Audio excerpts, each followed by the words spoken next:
What if the government's been quietly picking your pocket for decades, and you didn't even know which state handed them the key? We're talking about a tax gap so wide between states that two retirees with identical nest eggs can end up with radically different lifestyles just because one of them picked the wrong zip code.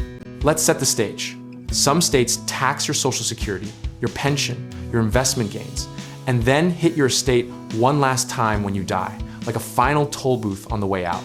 Meanwhile, other states are essentially rolling out a red carpet, whispering, "Keep your money, friend, we don't want it." The catalyst here is a massive demographic and wealth migration that's been accelerating since about 2020, when remote work and pandemic policy collisions made people realize they didn't have to stay where they were born just to avoid the hassle of moving.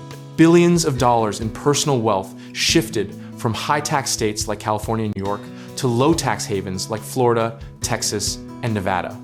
And the data is staggering. Florida alone gained over 1,000 new residents per day during the peak migration years, and a disproportionate number of them were retirees, entrepreneurs, and high net worth investors who were done subsidizing someone else's budget priorities. Think of it like a bathtub draining.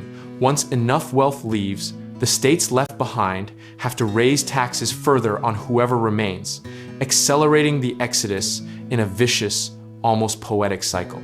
Now let's contrast this with the optimism of, say, the 1990s, when high-tax states were still economic powerhouses offering world-class infrastructure and opportunity that seemed worth every dollar. That calculus has shifted dramatically. Remote connectivity has leveled the playing field, and suddenly paying 12% state income tax in California feels less like an investment and more like a prank someone forgot to end. The psychological toll on entrepreneurs especially is real. There's a particular kind of frustration that comes from watching a competitor in Austin, Texas build the same business and keep dramatically more of their profit simply because they live 2 hours away by plane. Experts like economist Arthur Laffer have long argued that tax competition between states is actually healthy, forcing governments to stay efficient, though critics counter that it hollows out public services for those who can't simply pack up and move. So which states actually win this competition? The undisputed champions for retirees and investors are Florida, Texas, Nevada, Wyoming, South Dakota, and Tennessee. None of them levy a personal state income tax, and several have no capital gains tax at their state level either. Wyoming and South Dakota go even further, offering some of the most favorable trust and asset protection laws in the country, making them magnets for serious wealth management strategies. Here's a historical pattern worth noting. Every generation sees a fresh wave of migration toward low-tax environments as wealth compounds and the marginal dollar saved becomes more meaningful. This isn't new, it's just happening faster now. Your grandparents might have retired to Arizona for the weather, but today's retiree is choosing Wyoming for the asset protection laws. And that's a fundamentally different, more calculated kind of move. A common misconception is that low-tax states must have terrible schools, crumbling roads, and general dysfunction. And while that's a fair concern worth examining, Texas and Florida both rank competitively in infrastructure spending and economic output, precisely because lower taxes attract more business activity, which actually broadens the tax base. The irony is delicious. Sometimes taxing less generates more. Practically speaking, the actionable lessons here are straightforward if you're a retiree. Prioritize states with no income tax and no tax on Social Security benefits, which include Florida, Nevada, Tennessee, and Wyoming at the top of the list.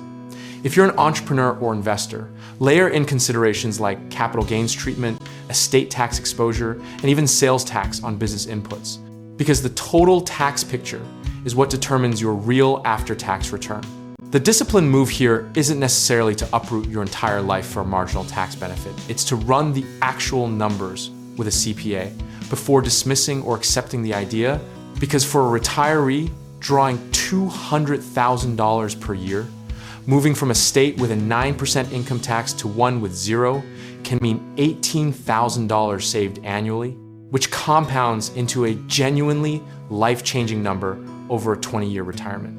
Sizing the decision correctly, not too emotional, not too dismissive, is the whole game.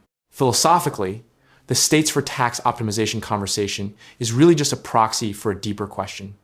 How much do you value keeping your own money versus the specific amenities a given state provides?